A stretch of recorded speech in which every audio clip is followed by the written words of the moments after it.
Father, we ask that you come in our midst now, guide our minds and our thoughts, and grant us knowledge, we pray. In Jesus' name, amen.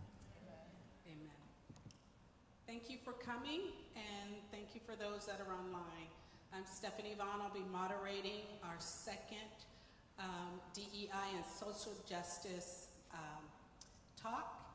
I'm going to go over a few housekeeping things first, and then the panelists will introduce themselves. We have restrooms that are open here on the right-hand side, right outside the door. The exits are basically, you just push the bar, you're able to exit out of any door. Other than that, it's Q&A.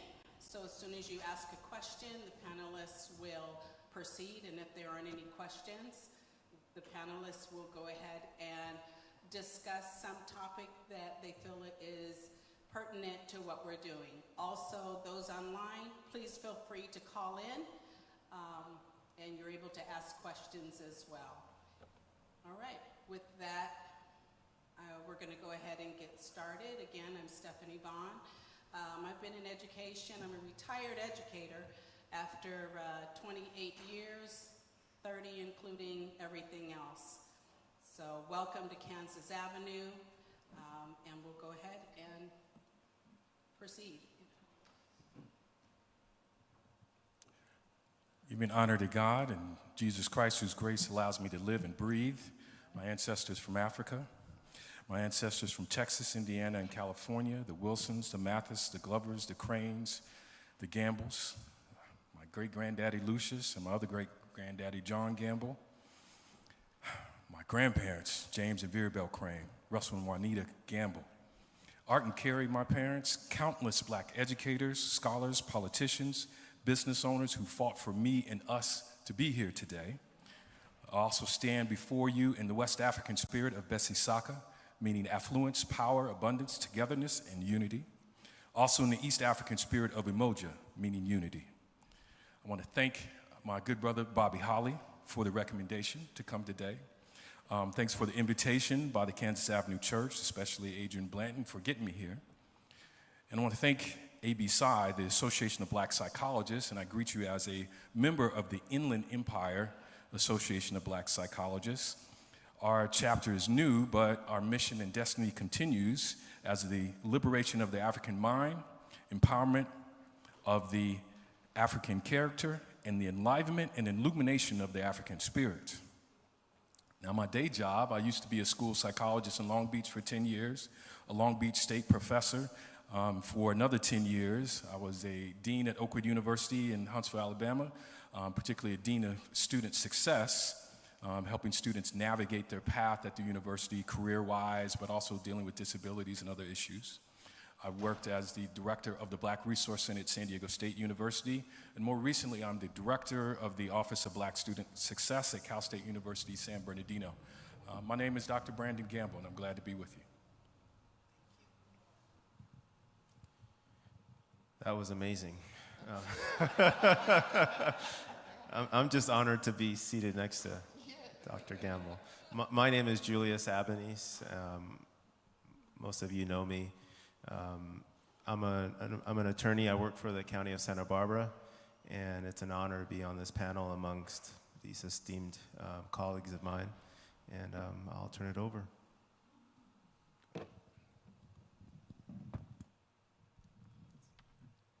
My name is Dilys Brooks. I serve as a campus chaplain at Loma Linda University. I've been doing that for the last 21 years. I identify as Afro-Caribbean American. On my mother's side of the family, I am the fourth person, daughter born out of colonization and post-enslavement. And I say that because people think it's old, and it's not old for my family. My grandmother did not go to school beyond the age of 12. And I'm the first person on my mother's side and on my father's side to have a doctoral degree. I do a lot of work around diversity, equity, and inclusion, because for me, as someone who identifies as Christian, it's biblical.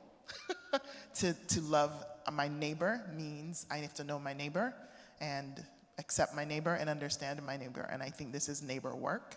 I am also co-leader for the Just Love Collective. It's a new justice-oriented organization. We are really committed to doing intergenerational and intercultural work because we think justice and the gospel go hand in hand.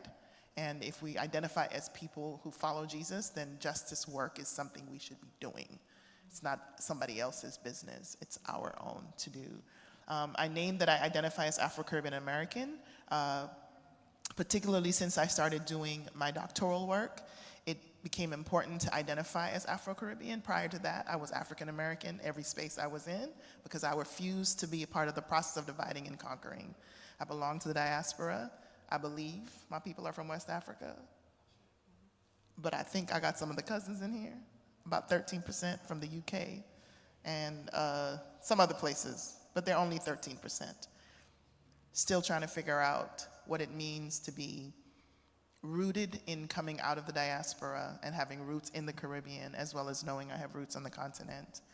It's something to not know tribe. It's something to not know language, and yet be welcomed in. I am partner in life and ministry to one of the pastors here at this church. We have two humans that we're raising, we love and adore, and trying to get them to be a part of the world, and I'm thankful to be part of this conversation.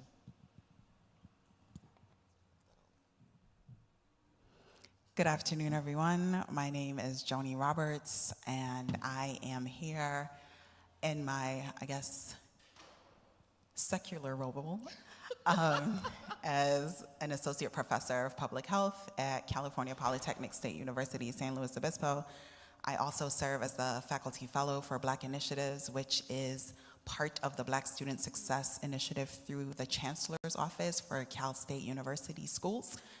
And I identify as Afro-Caribbean, and within the US context is socialized as Black. I'm sorry, hold on. Yes, she is also a Fulbright scholar who is heading to Malawi by way of South Africa in a few weeks. You can put our hands together for that. Because that matters. Good afternoon, everybody. I just want to thank you guys for having me on this panel. I'm excited to learn from all of you guys. My name is Jenee Barnes. I'm currently a substitute teacher for the Menifee Union School District. I went to school at Grambling State University in HBCU, and I have my bachelor's in criminal justice as I am an aspiring attorney. And I'm also a member and volunteer of the NAACP. And I'm happy to be here. Thank you, guys.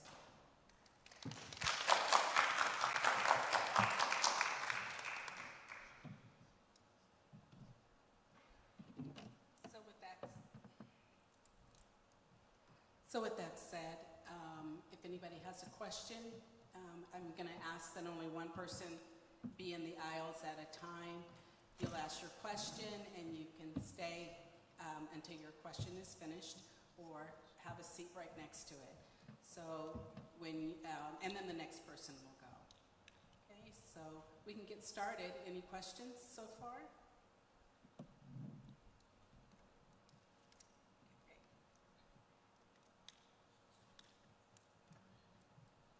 If not, I'll let the panelists go ahead and pick a topic, and we'll have a discussion.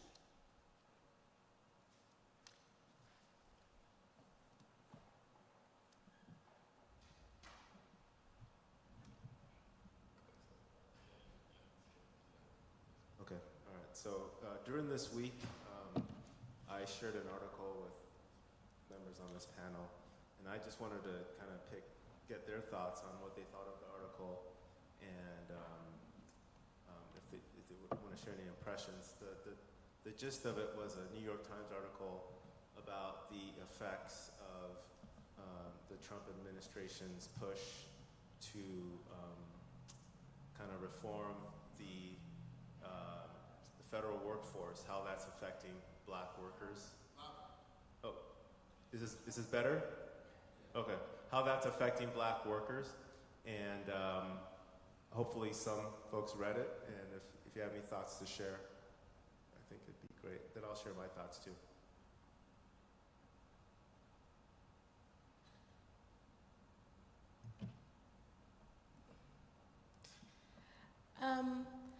I felt like the article went hand in hand with the message that was given by the, was it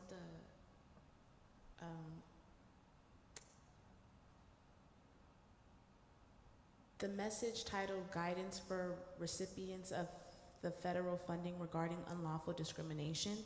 So I don't know if you guys are familiar with that, but they're now considering initiatives and programs such as DEI as unlawful and discriminatory, which is funny because those are in place to prevent people from being discriminated against. So I felt like the article went hand in hand with that because it's almost like they've removed the shelter to protect marginalized groups so that they can lawfully remove them, you know? So to think that DEI is seen as discriminatory and unfair, and then you remove those things and now Black women are the main ones losing their jobs and things of that nature, it just seems like that was the intent.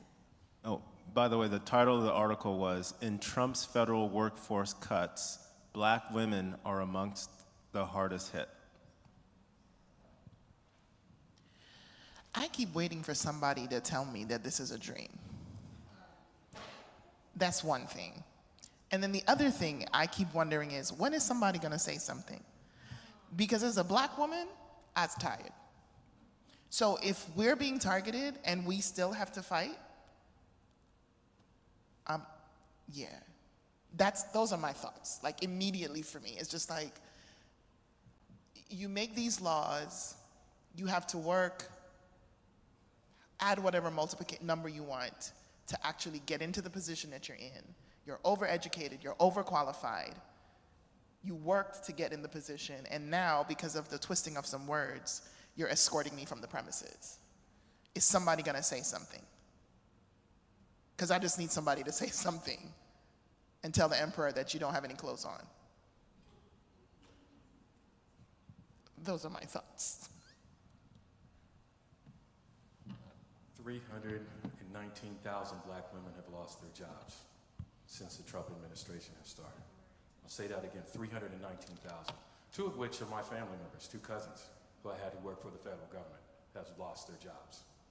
So I say that within the context of, I'll try to give a few key ideas to share here. One is psychological liberation is to ultimately liberate our mind and is a key component of justice. So Dr. Frantz Fanon reminded us of this in his work, and Frantz Fanon is a Afro-Caribbean scholar as well as traveled throughout the diaspora and really informed and influenced the Black Power movement, particularly here in California. But Frantz Fanon was very key. I just had a chance to go to Paris, see Josephine Baker's place and all these different folks, but who Frantz Fanon had influenced. And I try to keep that spirit with me when I'm thinking of nation building, because he had a chance to do that through revolution very directly.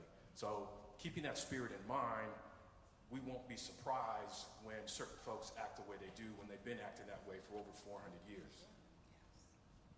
We're gonna need some financial empowerment to deal with some of this. If folks lose their jobs, we can no longer think of ourselves as only job seekers. We need to think of ourselves as job creators. So we need to control our institutions, we need to control our organizations, and we need endowments. So I come to you in the spirit of Rosewood, Black Wall Street, and more recently, Dr. Claude Anderson, who has written about powernomics. U.S. rights, and this is another key point, U.S. rights are based on property rights, not human rights. Therefore, when the Civil War was over, we got our property back. I'm talking about my hands, my whole body. We got our property back, but we continue to trade on that solely, and that's where we make most of our money. Even if it's our intellectual capital, that's where we make a lot of our money, and therefore we're vulnerable. Black women, and particularly if they're the most educated, they're still trading, having to go to work and still trade upon that. We need to do a much better job of developing our intellectual capital, being able to hold on to that and make passive income from that intellectual capital, and then share that with the next generation and the next generation and the next. Our humanity, and I'll stop here because I got several points, but our humanity was at one point against the law. Right. So reading, writing, raising families even, owning land, just to be was against the law. Just to be human was against the law. So in order to change the laws, there are times we have to break the laws, as Dr. Amos Wilson has reminded us, and Martin Luther King did so well, along with everyone else in the Montgomery boycott situation. This may be a time where we do have to break some laws if they say that our very being is unlawful.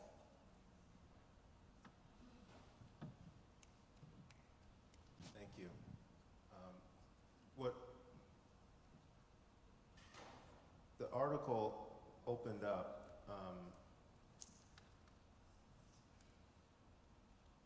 this way. I'm just going to read the first few paragraphs of it so people get some context, and then I'll share how it affected me. When President Trump started dismantling federal agencies and dismissing rank-and-file civil servants, Peggy Carr, the chief statistician at the Education Department, immediately started to make a calculation. She was the first Black person and the first woman to hold the prestigious post of Commissioner of the National Center for Education Statistics. As a political appointee, she knew there was a risk of becoming a target. But her 35-year career at the department spanned a half dozen administrations, including Mr. Trump's first term, and she had earned the respect of officials from both parties. Surely, she thought, the office tasked with tracking achievement of the nation's students could not fall under the president's definition of divisive and harmful or woke, but for the first time in her career, Dr. Carr's data points didn't add up. On a February afternoon, a security guard showed up to her office just as she was preparing to hold a staff meeting. 15 minutes later, the staff watched in tears and disbelief as she was escorted out of the building. This is, how it hit me was, this is warfare. This is psychological operations in a 21st century context. And I agree with everything the doctor to my left just said. We need a systematic, strategic approach on the level of Frantz Fanon and the revolutionary movement in Algeria to combat this. And the calculations that Dr. Carr was making about, well, what's so divisive about statistics? Statistics that measure the performance of children, all children across the country. What's so woke about that? And one lesson that I gleaned from this is racism in action. This is what racism looks like. And and it's not fair.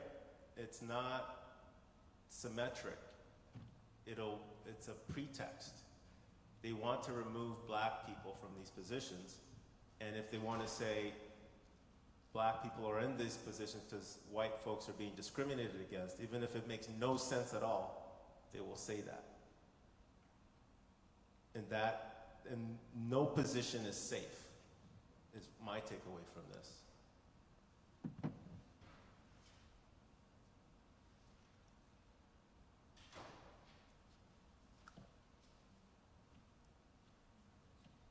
Does anyone in the audience have any questions about what we've discussed so far?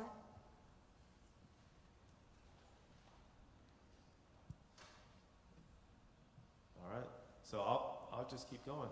So another, questions coming, okay. What your funding sources were made for DEI? in regards to your federal your restrictions?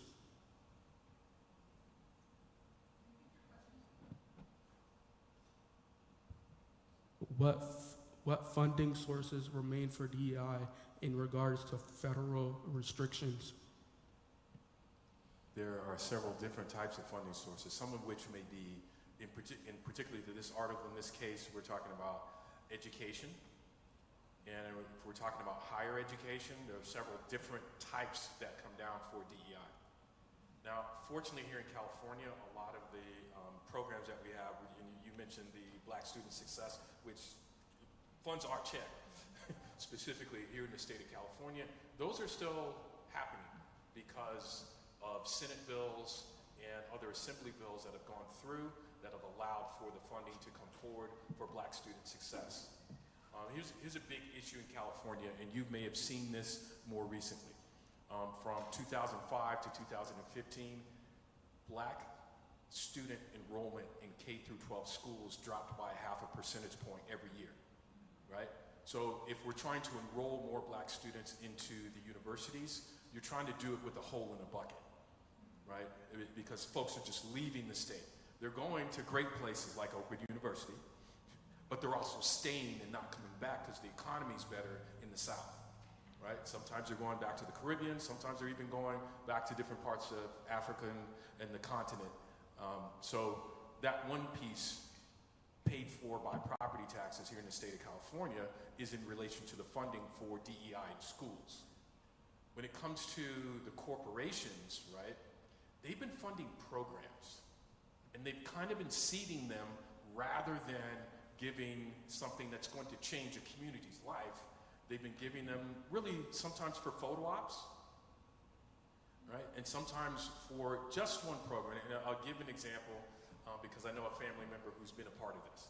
Goldman Sachs, right? They had a program specifically for Black women. When they saw the winds of change were coming with the new presidential administration, they cut that program, right? So that's in the corporate world. And we were talking earlier about how it might affect all federal workers, but they've been through that weird, strange department, DOGE. And I'm not even going to get into all the mess with DOGE. You can look that up. But they started cutting federal programs in areas where Black folks are more likely to do the work, right? Across to Africa to reduce AIDS, right? Here in the United States to address the same issue, right? A public health issue. Now, I'm looking at my colleague in public health, right? Those are where some of the other funds go to. And even a scientific issue, like who gets sick and who doesn't, and being able to classify those things from the Center for Disease Control is another area where they're cutting funding, or they said, we're not going to look at that in that way anymore. We're just going to distribute money as we want to distribute money, right? So we're in a very strange and bizarre time where what we thought were the funding sources were going one place have been moved to other places. The wildest thing this week, and I'll hush, but the Department of War, right? At a time when the military is being deployed against U.S. citizens, that's where some of the other money is going. They've cut DEI funding at the federal level and moved it into the military to do other ridiculous things like change the names of military bases. The Department of War. So I just want to follow up on that. How many high schoolers are in the audience? All right, see one. How many parents of high schoolers? Okay. How many people are familiar with the A through G standards for state of California schools? Okay, so my brother just spoke about the Black student success and the fact that we're having students who are going elsewhere for education. Well, we also know that schools are funded by property taxes, and we know that our A through G standards is our college prep, right? That we need students to pass with a C or higher in these standards to be eligible for our state schools. So our University of California is a California State University. Well, we also know that the data shows us that our Black students are not passing those A through G standards, so they're not even eligible for state of California schools. So this is how we see the impact of some of these decisions. When you're already behind because the schools you're going to don't have the resources, you don't have the tools, then you can't complete what is needed to make you eligible for college. So then you go elsewhere because the tools that the master gave you will not give you the excellence that you're looking for.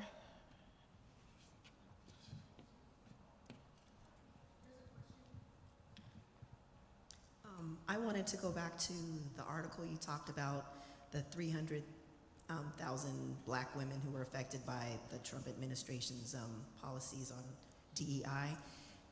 I remember seeing a social media post about it, and I didn't even really read the article because they had said that the black women left the workforce instead of, first thing I thought was they were pushed out. They didn't leave on their own accord. They were literally probably pushed out because of the policies. And then I know Dr. Brooks talked about fighting and how black women, you know, the 92%, as they say, you know, we don't have any fight left.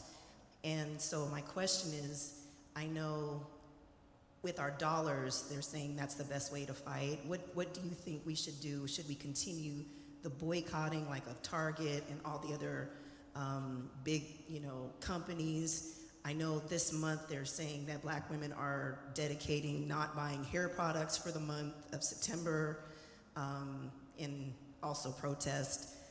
What do you suggest we do to fight the things that are happening to us?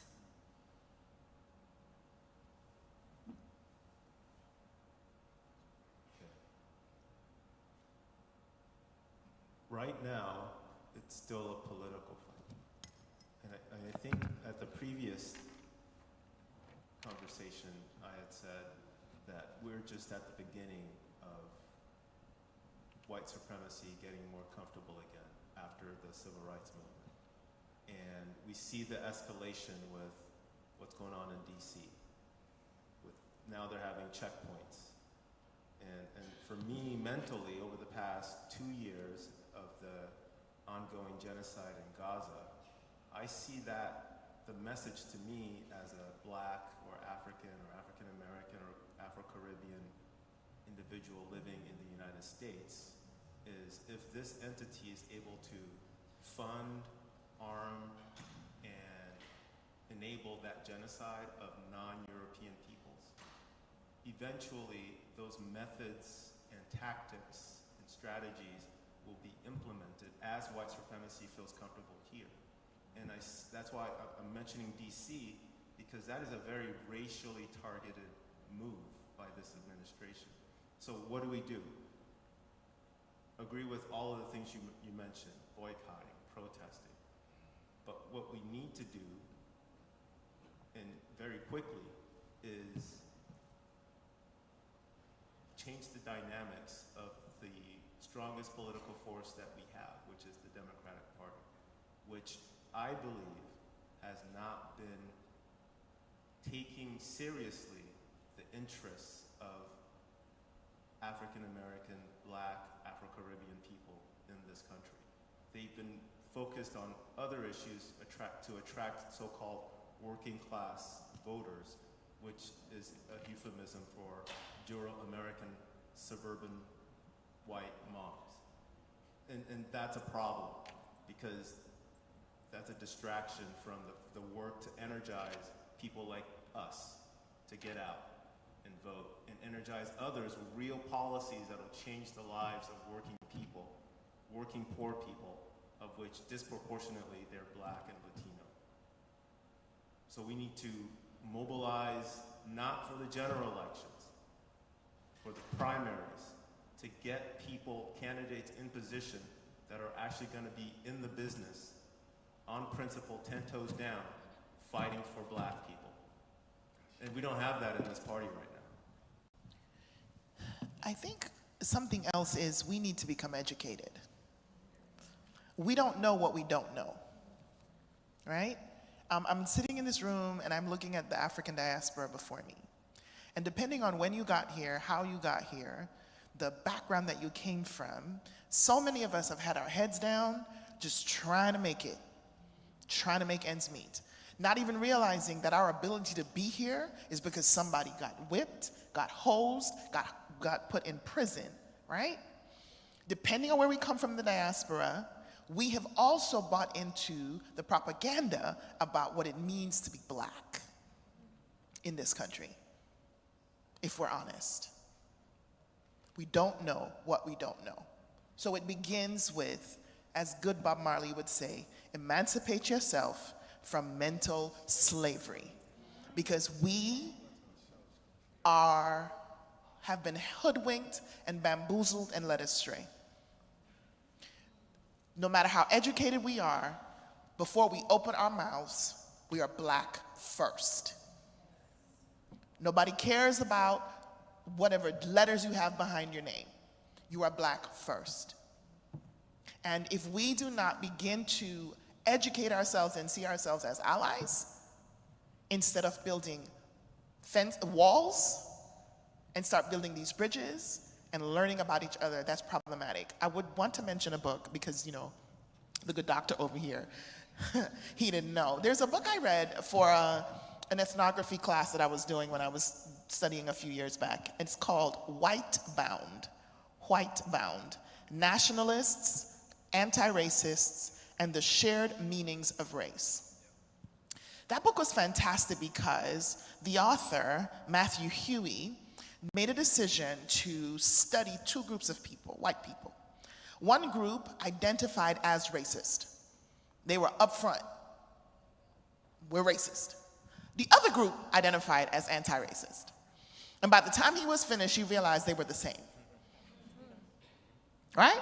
You dropping names. Beverly Tatum, right? Why are all the black kids sitting together in the calf, right?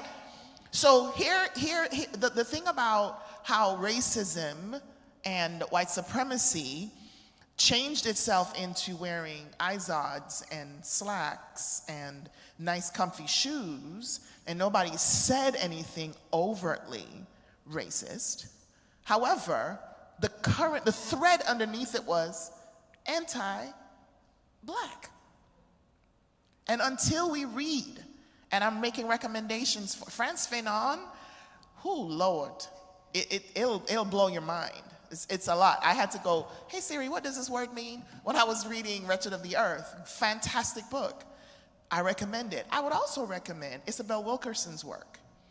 Easy read, easy listen. The Warmth of Other Suns. I'm not asking you to find the book, Siri, stop.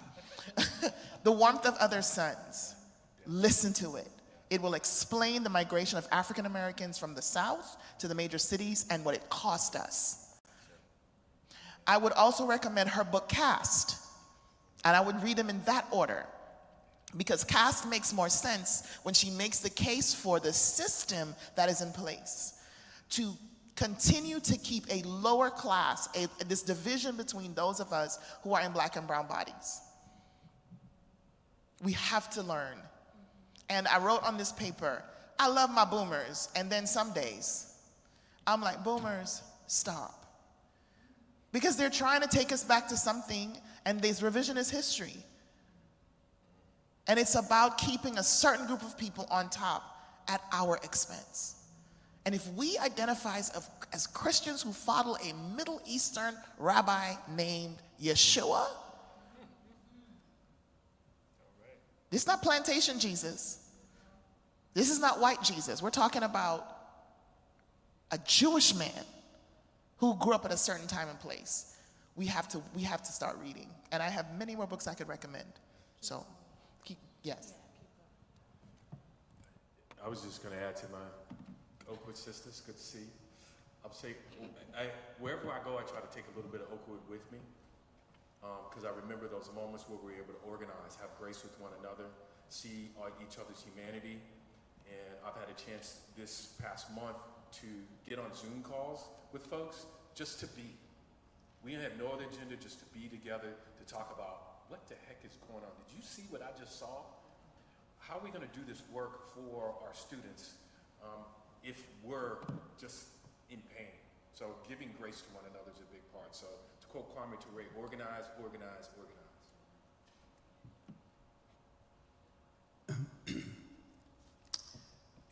Before DEI, you remember affirmative action?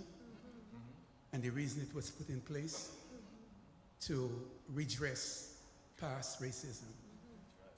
It was in the 80s, I was living in New York, and I was doing a marketing class, and I went to Barnes & Nobles to buy a book called Confessions of an Advertising Man. And right there next to it was Confessions of an affirmative action baby. So I bought both books, and even though the one was required for school, I started reading the Confessions of the affirmative action baby. And it didn't take me long to realize this guy had made it up because of HELP, affirmative action. And he had gotten to a high place. However, he became upset when people, other folks would ask him, were you helped by affirmative action? And by the time in the middle of the book, I realized he was mad at he was against affirmative action, even though he benefited from affirmative action. And over the years, I've seen a lot of people who were helped by either DEI or affirmative action. They make it big, they change parties, and now they're against it. Do you know how insidious this is? Justice Thomas, he is tasked with getting rid of the Voting Rights Act. Now, look at that. He is tasked with that before he retires, if he retires, or before he dies, he wants to get rid of the Voting Rights Act. It makes me really upset. Thank you. So I think you're referring to Justice Clarence Thomas on the Supreme Court. So that is a big issue, and that gets to what Dr. Brooks was mentioning a moment ago about these letters and degrees and class and those who have a lot of money building walls between themselves and where they came from, and not recognizing that we're all in this together. And at some point, white supremacy is going to be satisfied with the labor that Clarence Thomas has done on their behalf, and he will be shown the door. It's coming, but he's still riding high for now. The Supreme Court is a problem. So there's multiple battles going on in this overall war. There's the public health, there's education, there's political, there's also the legal. And the foundations for the manifestation of the racism in the DEI battle that we're seeing, the foundation for that was laid intellectually by the Supreme Court decades ago under a Supreme Court justice named Justice Rehnquist. Some may remember that name. And after the Warren Court, which is Chief Justice Earl Warren, who was a former governor of California, he became well known because Brown versus Board of Education came out when he was Chief Justice. Okay. And that was the kind of like the signal that there was a change happening in terms of the blatant Jim Crow racism that was going to be tolerated in this country. So after the Civil Rights Movement, which was a brutal struggle, the signs came down. Your applications for certain jobs weren't just automatically tossed anymore. There was an affirmative effort to bring in Black, brown people to certain levels of employment that they were excluded from systematically before as a redress for past discrimination. And almost immediately, before the ink was dry on all those civil rights acts, voting rights acts, white supremacy began setting to task. How do we roll all of this back? And key to that effort was the United States Supreme Court.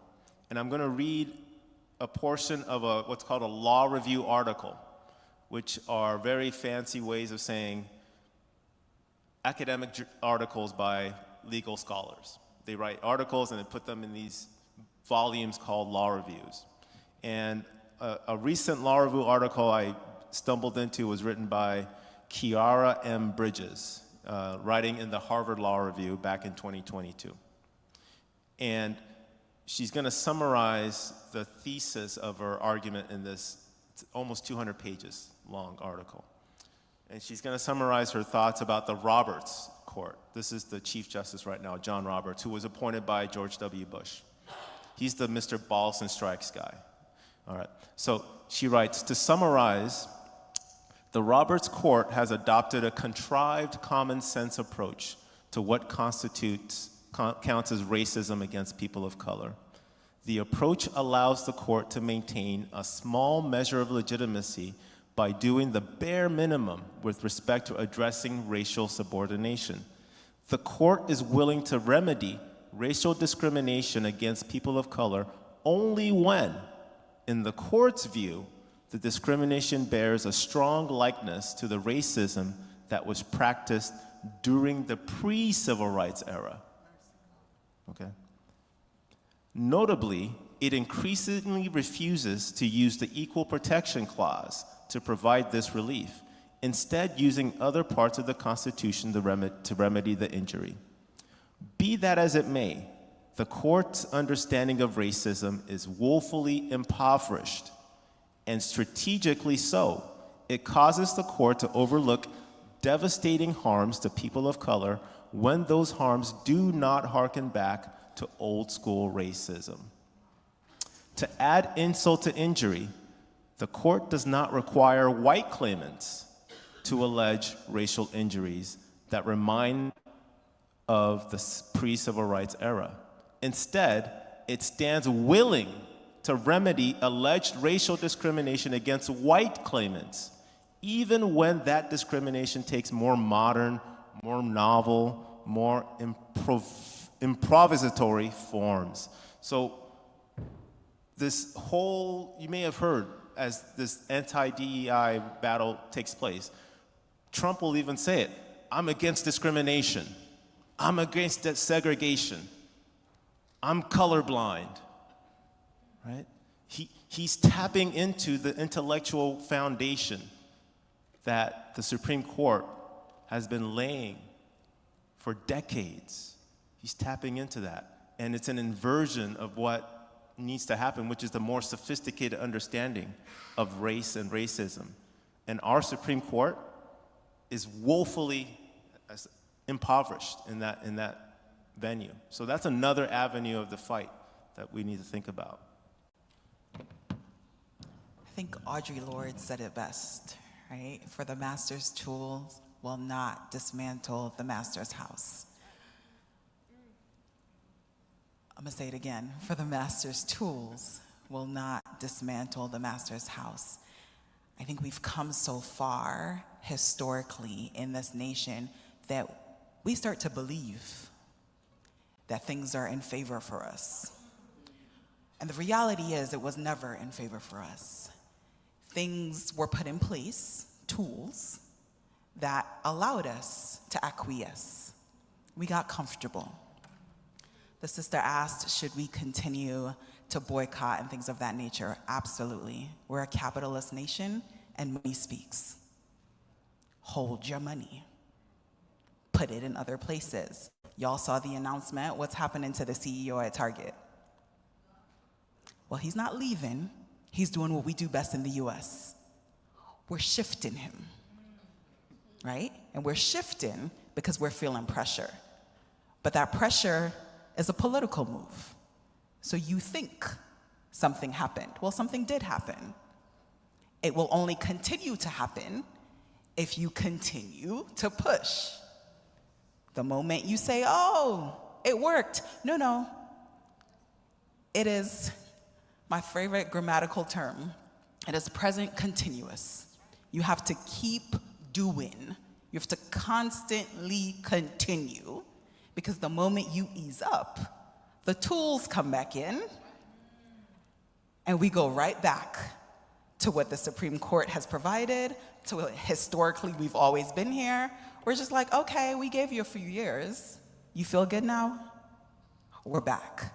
So when we're surprised, it's not new. It's worked. It's been successful. Remember what the foundation of the country is. And just to piggyback off of my big sisters really quickly, it's about education again, because what causes us to stop the boycotting is not knowing. People, they see each other, you know, not doing something, so they're in effort to be with the people. They're like, okay, I'm gonna stop. But if people don't know why they're not doing something, then the behaviors are going to continue. So in light of education, what I was trying to touch on in the beginning was the Attorney General's announcement legally stating that DEI and initiatives like it are considered unlawful. So we're going to begin seeing major companies, and on a federal level, it's already happened. That's why people have lost so many jobs. But on the private level, private sectors, we're going to begin seeing them no longer considering those things. So we have to be ready.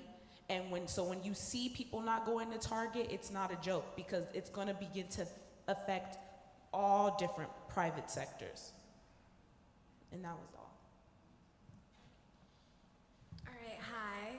I'm Taryn Washington, and I have two questions actually.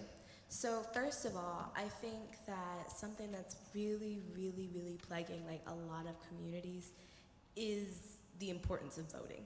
Like, some people see certain elections as more important than others, and sometimes it's hard to get people to come out when they don't see the problem or they don't see why it's important. Like, for example, in the 2020 election, sometimes the sentiment was, oh, just vote this one time and it'll all be good.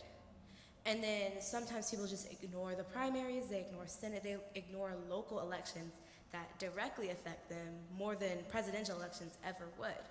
And then a lot of people, like, I've seen like people like say, oh, I haven't voted since Obama, or oh, I haven't voted since this. And then they'll like come out for like super special elections. Like, for example, I was in Georgia during the time of Raphael Warnock and John Ossoff being elected, and a lot of people came out for that. But in other elections, it was silence. So the question is, how do we emphasize the importance of voting, and not just one specific election, but every single election on every single level? Second of all, once we get people out to vote, it's almost sometimes as if their vote doesn't matter because of things such as gerrymandering. And gerrymandering is a very, very huge problem. Like, for example, this just made news in Texas about the maps being redrawn. And so how do we fight back against gerrymandering? And once again, how do we emphasize the importance of elections?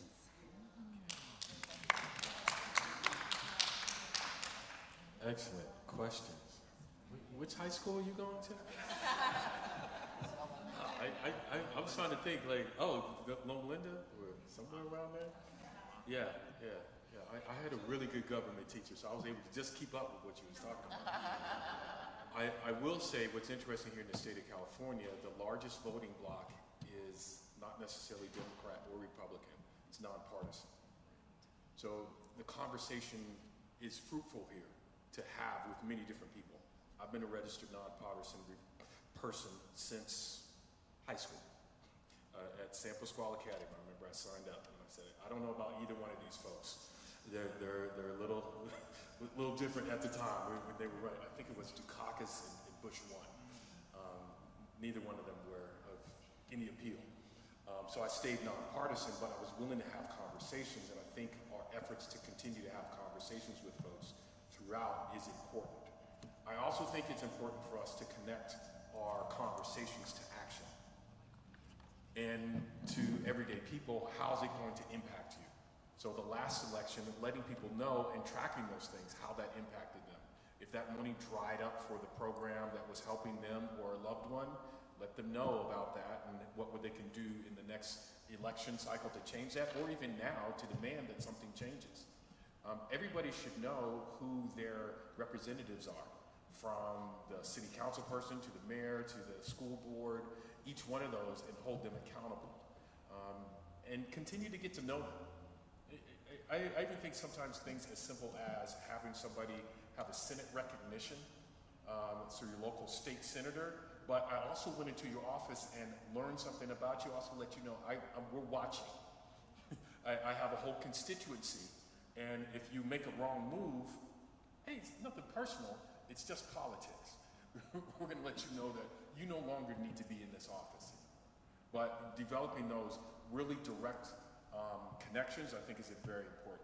I didn't see that until later on when I saw budgets change on behalf of my students. I'm like, yo, I'm going to the school board meeting. What are they doing?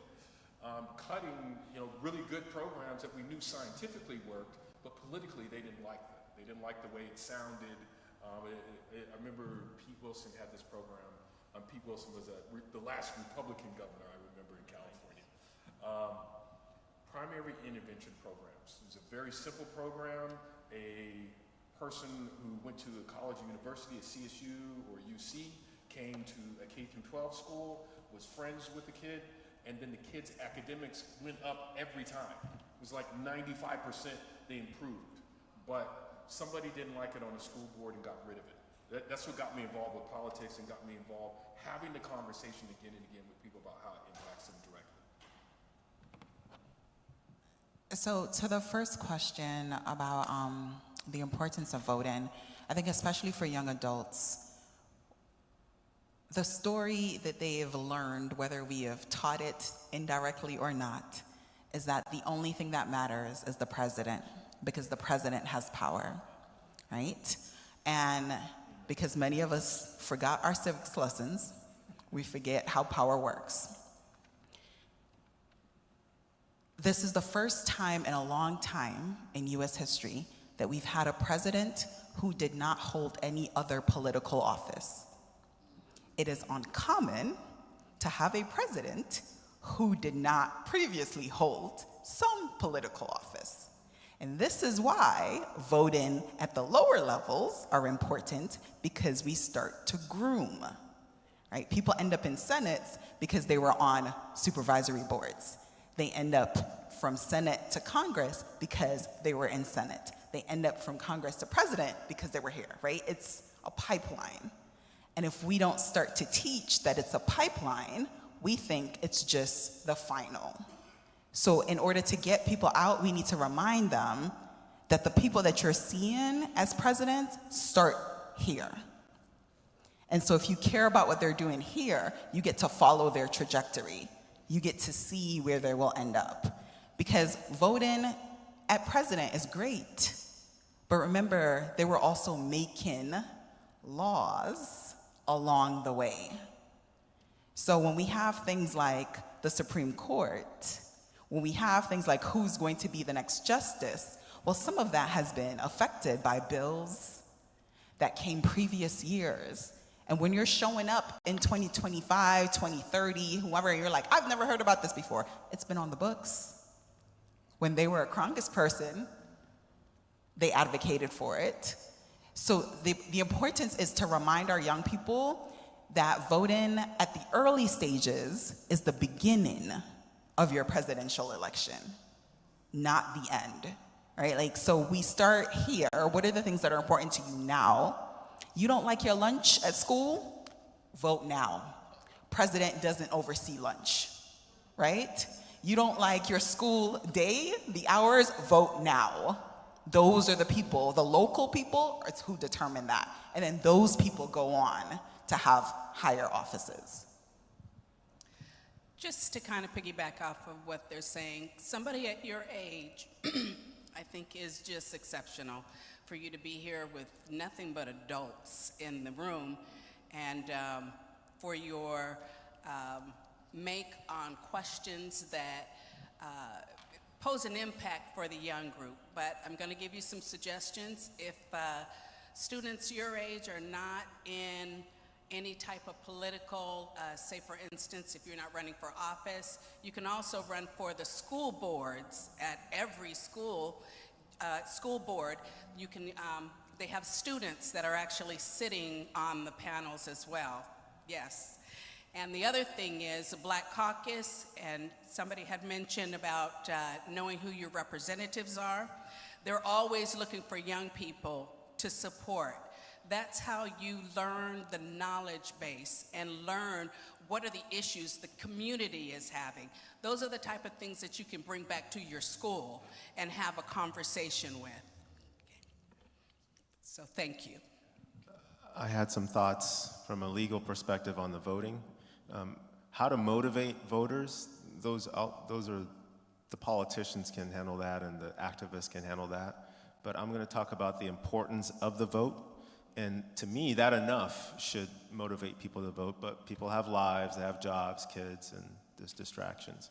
But the vote is so central because if you look at the Constitution of the United States after the war against England, it was structured in such a way that it didn't mention slavery directly, but it was to protect the power of the slavocracy in the South.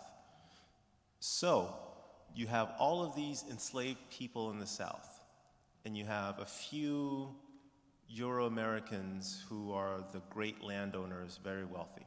You have many others who are also Euro-American, and by Euro-American I mean white folks, but they're poor. Versus the North, over time, had more population. One of the friction that the Constitution set up was the census, which has been in the news about the gerrymandering. They structured it such that the enslaved population would be counted as 3/5. Okay? That was a concession to the South so that they would have more representation in Congress. So the Senate in our system, each state has 2 senators. In the House, it's based on population. And that 3/5 gave the South an edge in Congress and provided a shield, a buffer, if you will, to prevent the emancipation of enslaved Africans longer than it otherwise would have taken. That was worked out in the Civil War, okay? After the Civil War, and this is a point that Du Bois makes in Black Reconstruction, the abolitionists, who were a minority in the North, wanted to push further for equality for the newly freed enslaved Africans. Whereas the industrial class in the North, who were primarily Euro-Americans, primarily white, they said, hey, job's done. Slavery's over. Let's move on. It wasn't until the Ku Klux Klan started coming back and disfranchising the newly enslaved Africans. Remember, they had just lost the war, but now they took off their uniforms and put on masks. Have you heard of masks recently? All right. And they were disfranchising these newly freedmen. That's when industry, the capitalist class, sat up and took notice. Because if that happens, those newly freed Africans would count in the census. That means that the white power elite in the South would have more representation in the Congress than the white power elite in the North. So what did the industry do? They said, oh, we're on board now. We got to make sure that these newly freed Africans have their civil rights. So the funding went to the South. All that is to say, that is why voting is important. It's important because there are many places in the South especially where African Americans outnumber Euro-Americans. But because of gerrymandering, their votes have been diluted. And you see it in action. This is racism in action in Texas.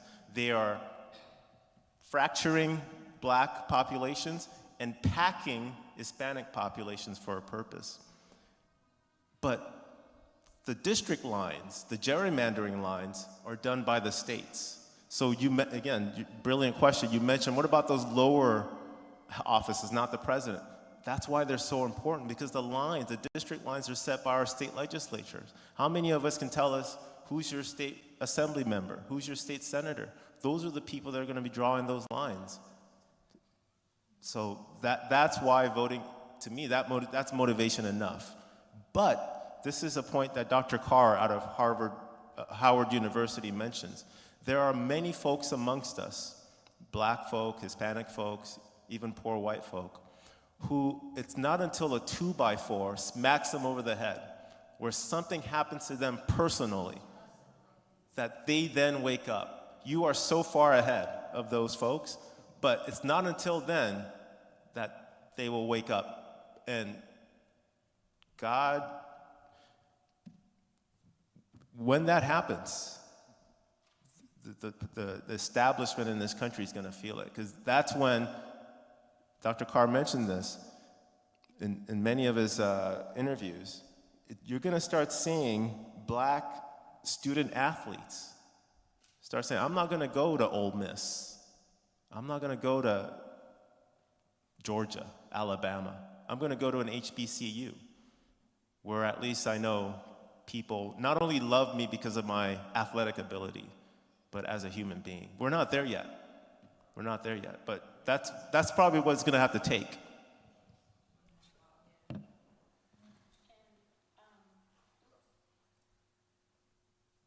I believe it takes all of that, people having to experience it firsthand, is because the tune in our community regarding politics and voting has not changed.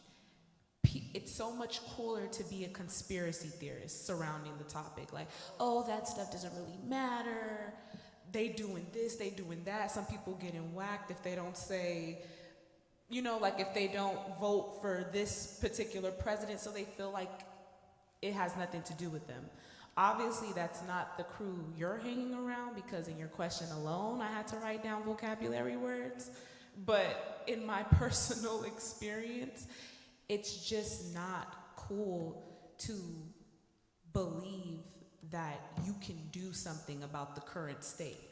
It's like you're almost seen as a sheep for believing that your vote counts. So I think what would make people realize the importance of voting is young people like yourself sharing what you know and being confident about it, and never letting anybody make you feel like you've fallen in line, because people are actually just intimidated by the information that they don't understand, so they just completely reject it. And remember that voting is not a one-time thing, right? I think sometimes we vote and we don't get the result that we were hoping, and we're like, see, that's why I shouldn't vote. Remembering that it's a commitment, it's a process, right? Like, things aren't always gonna go your way, and that's okay. But the reason it exists is for you to be able to have input. Let's reference Brown v. Board of Education, which took the federal government to integrate schools. You guys talked about Brown v. Board of Education, which took the federal government to integrate schools. We have an administration that wants to eliminate the Department of Education, and we have cities that are now being ran by the National Guard. So if there's no Department of Education to integrate schools, right, in the sense of funding, right, DEI funding, what are the potential consequences of having no Department of Education and each state having its own patchwork policy as it relates to DEI, as it relates to education? What's gonna happen, you know? We have the National Guard just walking around, and nobody's gonna help you, you know, with these DEI policies at all.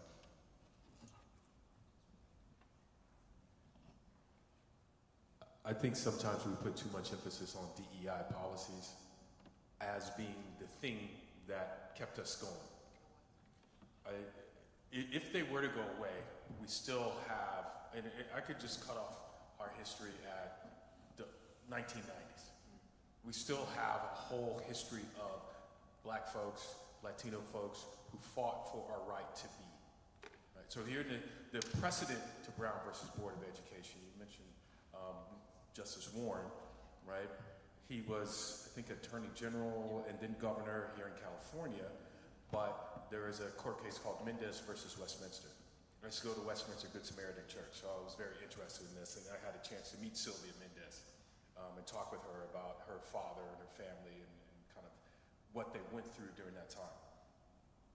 So we have that history, whether it's the Tuskegee Airmen, right, whether it's the Mumford Point Marines. We have all these stories of overcoming.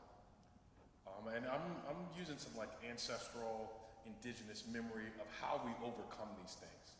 So them talking about DEI has never scared me because I've never been impressed with DEI itself. It's sometimes used as a shifting mechanism, as was said earlier, or something that's performative for many corporations and many industries. So I'm interested in the foundational piece of justice that needs to happen for us, and I have to put things in place.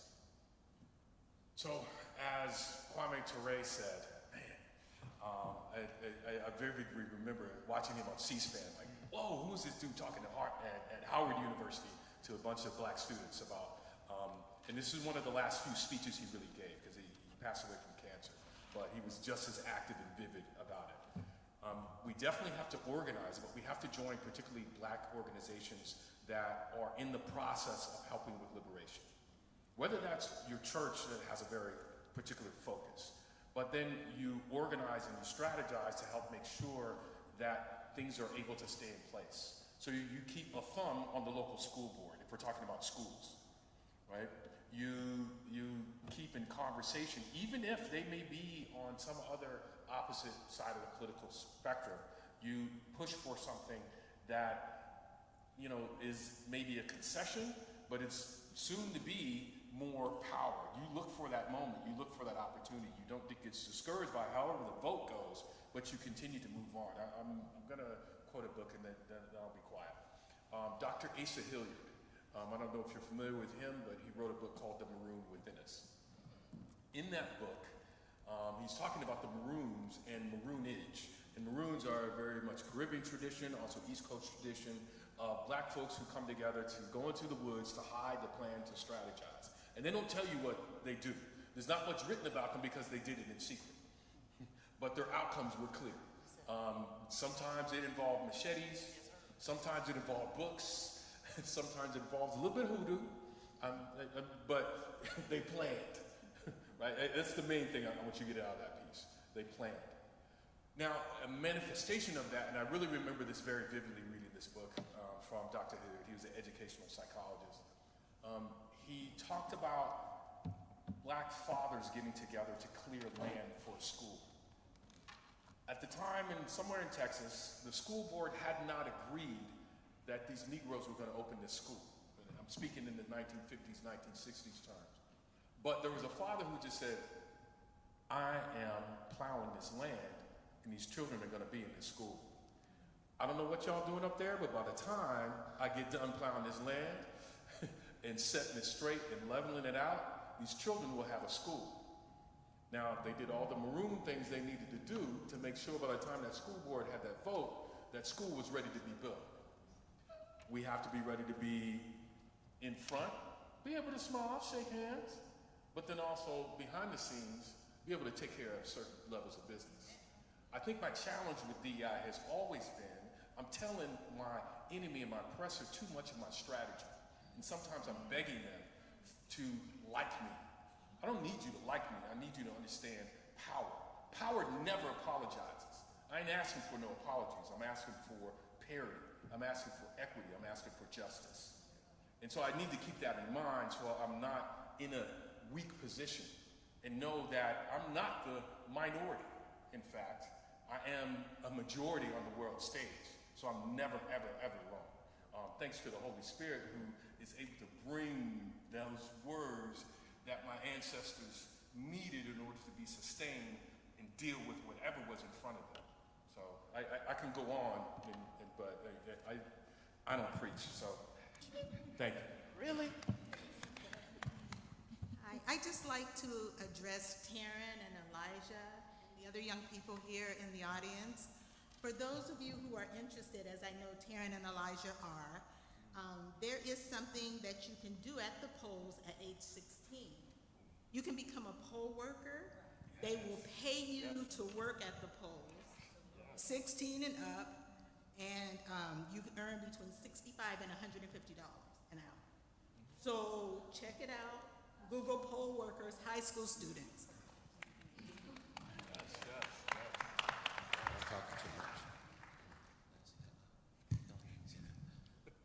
Yes. I have, things for the teens, but I also have a question for you all. For our teens, I would also encourage you to get involved with your local NAACP.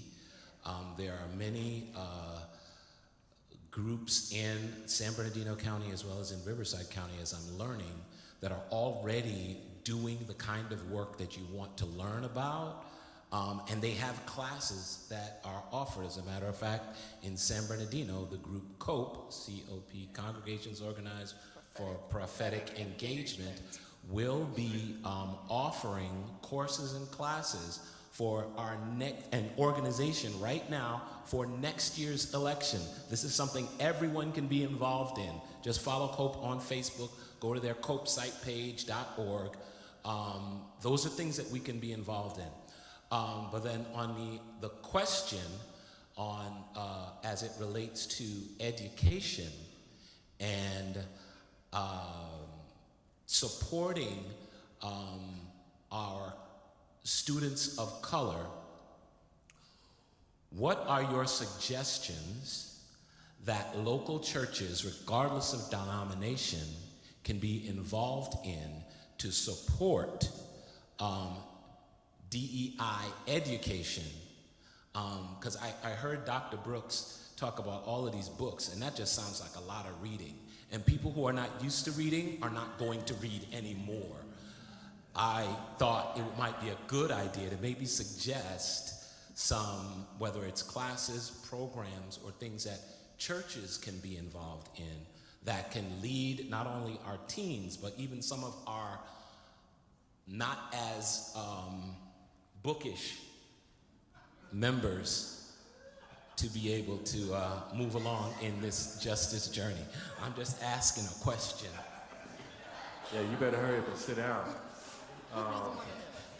I will say it's going to be important for folks to have books, but you may not have to have a lot of books. I'm going to suggest even a very simple book by Dr. Naim Akbar called The Community of Self. The Community of Self. It's a very small one, but it teaches you about your internal understanding and being able to deal with your will. Then it also teaches you how to work with other people to do that. But it's a small one, but you can have a smaller study group. I think what many schools are lacking is people who are professional, people who care about them, to be willing to be with students. One of the challenges I see with alumni or other folks, community members who want to come even to a college or university, is that they don't know our students. Since the COVID shutdown, they are a different group. They missed certain developmental milestones that we all took for granted up until 2020. So their connection with people is really based upon, do I know you? Or as folks may ask when the barbecue is going on, who's all over there? Right? And so getting to know them, I think, is the first piece. And I was just thinking about this earlier, because we have a lot of community groups that want to come up to Cal State University San Bernardino and want to work with our students. And I say, you got to get to know them. That's the first piece. The second piece is you have to listen to them once you get there. If you're not listening to young people, you're missing out on their brilliance. And then also, where's the next level? Because if we could just do it, then we would have already done it and we'd be living forever. But that's not how this thing works. We got to pass on that knowledge and information and exchange it, so listen to them. The third thing is we actually have to come back and follow up on all the stuff that we talked about with them. Those are just the basics. And if we don't begin to do that, we can't begin to share that information. And the fourth piece to this, and the final one I'm going to share, is we have to fill in those gaps, because the schools aren't going to get funded to do those things anymore, particularly Black history, Latino history, Asian American history, and particularly revolutionary history of how folks have overcome these challenges. That story we have to write, we have to make videos in case folks don't want no books or TikToks or whatever it is, but we have to put those things together so we can pass forward the knowledge and information and realize that, you know, we're like candles. This little light of mine isn't going to dim just because I allow someone else to have the spotlight. Yes. We need to be able to give that to the next generation. Look, I'm retiring in 6 years. I already talked to my finance person. I'm out in 6 years. So I'm making connections with folks so the work will continue. I appreciate Dr. Brooks's question or comment, and I also appreciate, Dr. Gamble, what you have been sharing. And to respond to piggyback on that, I started my remarks by talking about the fact that if we are people who follow Jesus, it don't matter what letter alphabet we're talking about, if we believe that the greatest commandments are to love God and love humanity, then we need to be about loving humanity, right? We have given over to a secular organization something that those of us who identify as Christians should be doing. This is part, people should know that we care about our neighbors and all the things with our neighbors. And so I think one of the elephants that we're not naming, elephant in the room for me, is the ways that we have become a post-Christian country, and we don't realize we're post-Christian. Yeah. We're post-Christian, y'all. Just because Christian language is being used doesn't mean people are actually followers of Jesus Christ. We have a generation of people that spans boomers all the way through the fore, for whom organized religion has been problematic because it's been complicit in the oppression and harm of people. And so, where have we been learning about justice? Not from the church. Right? Not from the church. And so there's some work we have to do in reorienting the work of the gospel as not just about truths that we can name, because we're talking particularly in an Adventist context, but the truth that is that God loves humanity. And this is what love looks like. We don't sit silently when groups of people are harmed for things that we, whoever the we is in power, deems to be okay. So I just think we need to start with that.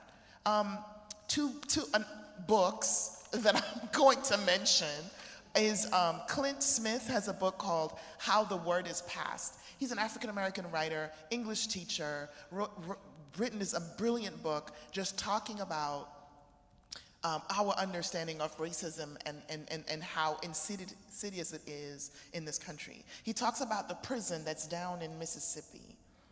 I can't remember the name of the prison right now, but he talks about how we go from the liberation of black bodies from enslavement to the imprisonment of black bodies in the carceral system, to the people who are on horses making sure they're working are white people, and the people working the chain gangs are black bodies, who are in prison because they ain't pay a ticket, they ain't come off the sidewalk, like all this, like this is a continuous thing that's still happening today. Mississippi is still one of the highest illiteracy rates in the country today in these United States of America. Make that make sense. Another book I want to mention is a book is called Troubling the Water, and it's an easy read. Ben McBride from the Oakland area, and he talks about widening the circle of human concern. He has 4 quadrants that he identifies. He says all of us fall in these quadrants. We're either privileged, powerful, persecuted, or prevented. All of us. And you might say, I'm not privileged. Yes, you are. If you're in this room with a high school diploma, you're privileged. And then we just keep moving up, right? And what Ben is inviting us to do is to do this work of self-reflection and also building allies. We can't be the only ones boycotting Target.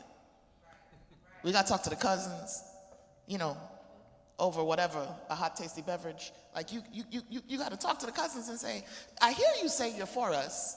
Are you still shopping at Target, baby? You need to stop. Join me. Like, we have to actually talk to people and help them understand where we're coming from. Because it's easy to talk about stuff over here. Because until it happens to you, you know, one of my favorite things when people would say to me when they loved my son, oh, your son is your son. And I'm like, yeah, but when he gets pulled over by the cops, I hope you're going to be with me. And they would look at me all shooketh, and I'm like, oh, I'm saying it because I need you to know that's his lived reality. This is the experience. So when you see me looking cray-cray, you need to know why. It's because someone pulled over my child, or someone hurt or harmed my child. The child that you think is amazing. This is my lived story. And what would happen when I would speak to my colleagues, or my counterparts, as Dr. Roberts liked to call them, they would go, Dilys, I didn't know that was what you were living with. I'm like, yeah, every person of color you see. And there's what they tell me, I didn't know, because we don't tell our stories. So people will not know our story, empathize with us if they don't know our stories, which brings me to Brian Stevenson, Just Mercy. He says, proximity to suffering creates empathy. Proximity to suffering creates empathy. So when we don't open our mouths and speak and tell our stories, especially in mixed company, then mixed company thinks everything is all right. It's just those people over there who are making up noise. It's those people over there. Instead of us saying, no, that could be me. That could be my daughter. That could be my son. So I think I wrote on allyship, building bridges, learning. And this work happens when we do it together. Final comment I'll make. You talked about, Dr. Gamble, the difference in capacity for our young people who've just come through COVID, right? Because our freshmen this year, they are the ones who went through high school, either with COVID, at the beginning of COVID, and having to navigate through that COVID. So those are our freshmen. So what we want to also name is the fragility of their mental state. We have an anxious generation. I do not know of any Black psychologists or mental health professionals who are writing about this yet. However, what I do know about, you can drop me some of those books. The ones that I do know, though, are from Haidt, and I forget the other guy's name, but they have a book called The Coddling of the American Mind. Let me tell you something, y'all. The Coddling of the American Mind. And they have another book, Haidt has a book called The Anxious Generation. Neurodiversity is a real thing. And so even sitting to have conversations with one another, we're having to learn, well, what do you mean when you say that? It's going to take us longer, but we have to talk, we have to learn. And as Dr. Brooks said, we may have to put it in TikTok versions, etc. You wanted to comment? Go ahead. I just have a quick comment. Thank you very much for everything. But I would really like, as the doctor mentioned, if we could get this information written down, maybe in the newsletter that we get, that we can have some of this information available. Thank you so much. Absolutely. As a drill comes up to do a musical selection, we're going to go ahead and finish out, and then we will discuss the next phase, because there will be a next phase. I don't think we're done with this.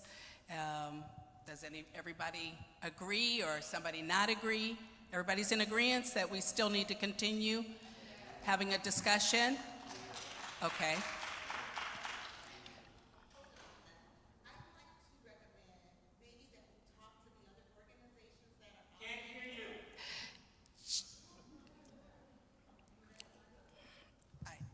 I'd like to recommend that maybe we partner with some of the other organizations that are out there. Invite our speakers, yes, maybe to take part in those panels, right, but to join them, because that's how this work is going to be done. We're just a small silo. Absolutely. And so if we join others, we can get the word out and affect more, right? And spread out more. So I think that's the best way to go on my end. Thank you. So I just wanted to make a couple comments. The question was asked about the impact of the Department of Education being dismantled and DEI, and I think It's a great question. DEI is not where we should be focusing. I think we've been focusing on that because it's been getting a lot of attention, but that is not where we should focus. And the reason I say this, dismantling of Department of Education is catastrophic. However, the federal government funds less than 20% of K through 12 public schools, right? I'm gonna say it again. The federal government, I'm sorry, I said that wrong, not funds less, provides less than 20% of the funding for K through 12 public schools. So that means that more than 80% of the funding does not come from the federal government. It comes from y'all and your property taxes. This is why education is so important, right?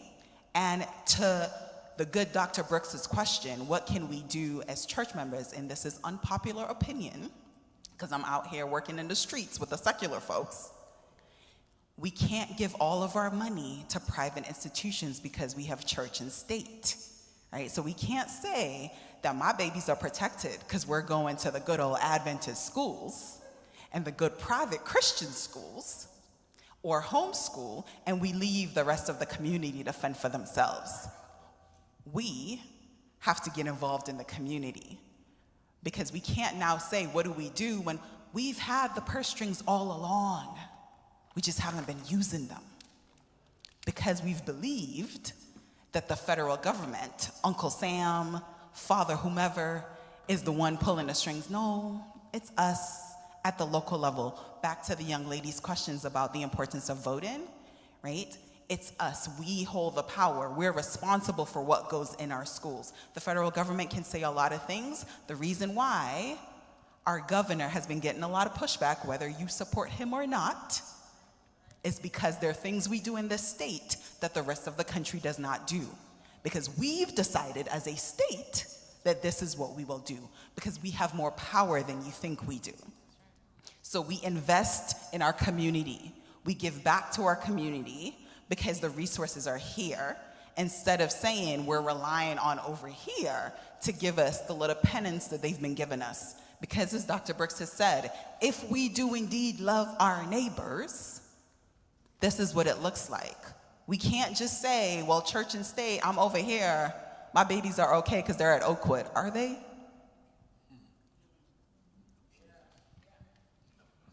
Thank you. Thank you. And I just want to thank the panelists for coming, and you know, your time is your time, but we appreciate you being here. And on that note, we'll go ahead and have a musical selection. We'll close out with prayer, and we will go ahead. Before we close out, you guys, I'd like to just ask our dear visitor, and yes, for the day, to just stand up, please, so we can acknowledge you. Yes, ma'am. So she so graciously accepted the invitation at the lunch table today. And so I just thank you so much for joining us. Dr. Gamble, thank you. Jenee, Dr. Brooks, Julius, thank you guys so, so much. Without you, we could not have made this possible. And I know Stephanie's going to speak more about that. But from the education department, as the leader, I'd like to just thank you guys all. Thank you so much.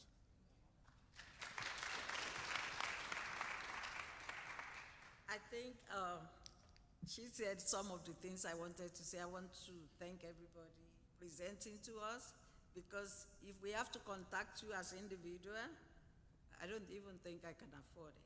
But I thank God for that. And the gems that are dumped in this section today, I really appreciate you for it, and I thank God that I can be present. And to our young folks, you think you are young? What you got today, nobody can take it away from you. And you can apply for any of those jobs that Dr. Brooks talked to you about before you even remember to spread it around. Your name might be number 1 or number 2, but I encourage you to tell the rest of the folks about it too. Something I want to share with everybody: when I first came to this country, one of my mentors, I don't want to be biased, it's my brother that told me that, you know, when you go to your job meeting. When they call for a meeting, always be present. They might want to talk about you. If they want to talk about you on the other side, they will back down. But if they want to compliment you, even if they don't plan for it, they will do it when you are there. So I took that seriously, practiced in this country for 34 years as a nurse, amongst mostly white people, and I thank God I was able to survive to come out of there. I was expecting this room would be filled and overflow with the discussion today because it can benefit anybody. Some of us don't have kids in elementary school or high school, but most of the people in this room, they are still present. It's something you can share with your neighbor, you can share with your friends, and share with everybody. And we really thank you. And we have youth program in this church too, and I pray they are hearing. It's not just about prepping them on how to show up, dress well. Come and listen to something like this because it might be a benefit for you and your family. That's my comment. Thank you. Thank you so much. Thank you. On that note, the musical selection, please. A drill.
You are 14, correct?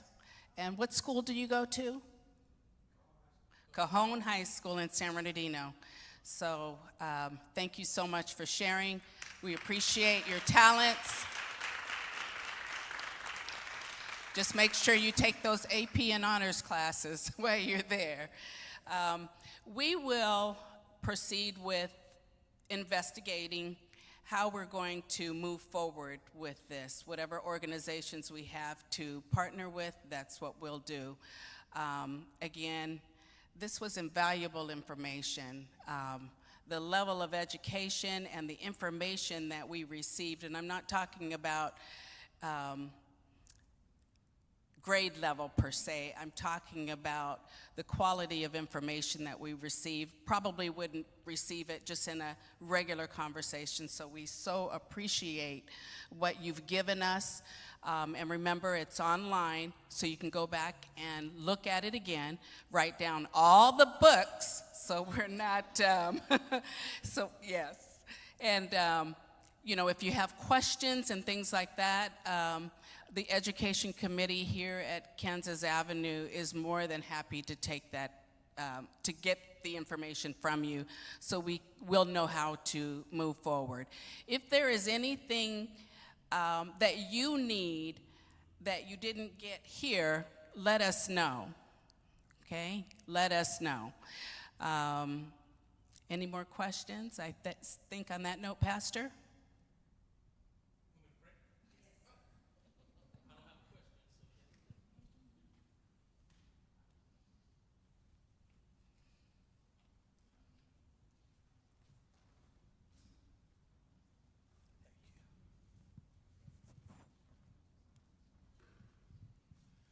One more time, let's give our panel a hand for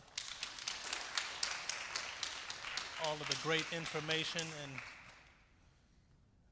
tools that we can use to enhance our life at this point of our Earth's history as we manipulate and try to negotiate the current administration and things that are involving us. Father, we thank you again that you have blessed us on this Sabbath day. Thank you for this panel of educated and intelligent black people who want to come and help us to be better in this community, to better ourselves, to better our church, better our families, and to better the world overall. So we thank you, Lord, that you have continued to keep your face shining on Kansas Avenue and the people that are here.